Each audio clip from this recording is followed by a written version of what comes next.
this situation, and so that's very alarming. And look, there's going to be an investigation, and there's going to be, you know what I mean, masked, and there's a performative nature to it. There's a theatrical nature to it. I think as concerned citizens, we need to be talking about this and talking about what kind of country we want to live in.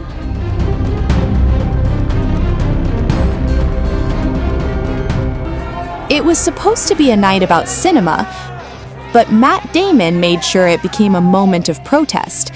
As cameras flashed at the New York premiere of The Rip, the Oscar winner stepped onto the red carpet with a message pinned to his jacket, one aimed straight at U.S. Immigration and Customs Enforcement.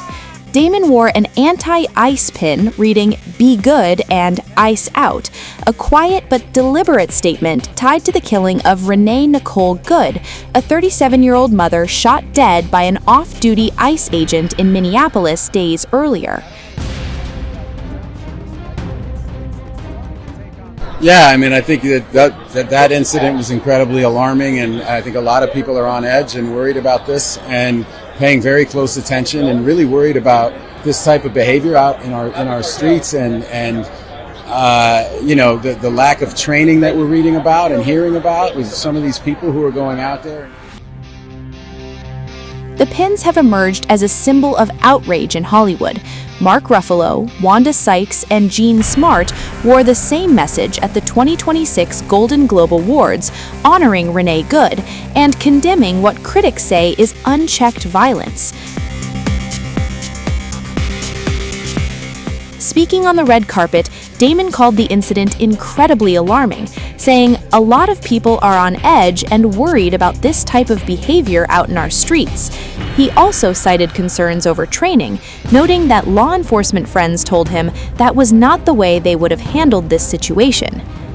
I've heard from a lot of friends in law enforcement that was not the way they would have handled this situation, and so that's very alarming. And look, there's going to be an investigation, and there's going to be, you know what I mean. But I mean, people have seen what they've seen, and I think everybody's on edge about this and alarmed about it. At the same time, we're making a movie about, these guys. We went down to Miami. We went on ride-alongs with these guys. These police officers that we met down there, who this movie's based on, are outstanding people. We brought them up there in the movie. They were incredibly helpful to the making of this movie, and they're really wonderful people. And so it's like, I think there's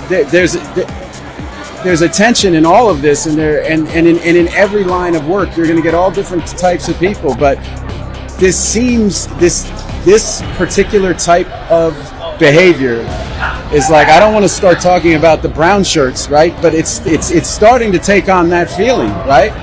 Masked, and there's a performative nature to it. There's a theatrical nature to it. That's on purpose, right? And so, I think as concerned citizens, we need to be talking about this and talking about what kind of country we want to live in.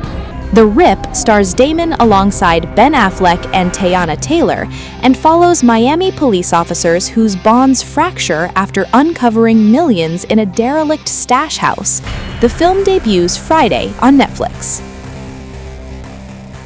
Get asked that question, and I think it's just because it's rare that people who have, with their friends end up working together. I mean, that's the real good luck that we've had. A lot of people have really good friends, and one of the things about the careers that you choose is that it can mean you're away from your friends or your family. One of the things that we kind of discovered is that you're better off if you're lucky enough to try to harmonize those things and create the opportunities where you work with people that you love, respect, and trust.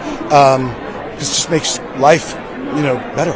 And you look at, adolescence, it's as good as anything I've ever seen. I mean, the line between, I think, like what used to be like when I was a kid, what was serial television and films is really almost, gone. I mean, some of the best work that I've seen has been like in serial form. It's an evolution of a technology and the art form where it's presented in different ways, and I think it's exciting. There's a lot of, because to tell a long form story, you get to dive into it more deeply, you get to explore it more.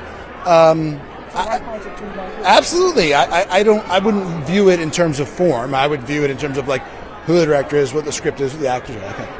You say, "Allow me to reintroduce myself. My name is that's just how I feel. I don't feel away. You know what I'm saying? Like, I feel like even if you go to work one day, you know all your peers there, you might go to work tomorrow and there might be a whole new person hired that may not know you. You know what I'm saying? But you still do your work and you still do what you got to do. You're going to introduce yourself. Hey, I'm this, I'm da-da-da-da. So it's like, for me, I'm just so happy and so grateful and filled with so much gratitude that I don't move with pride or ego. You know what I'm saying? I love meeting new people. I love reintroducing myself. If you ain't remember, I love that. You know what I'm saying? Like, and I love loving on the people that's loving on me. So I'm just overall grateful. I love, and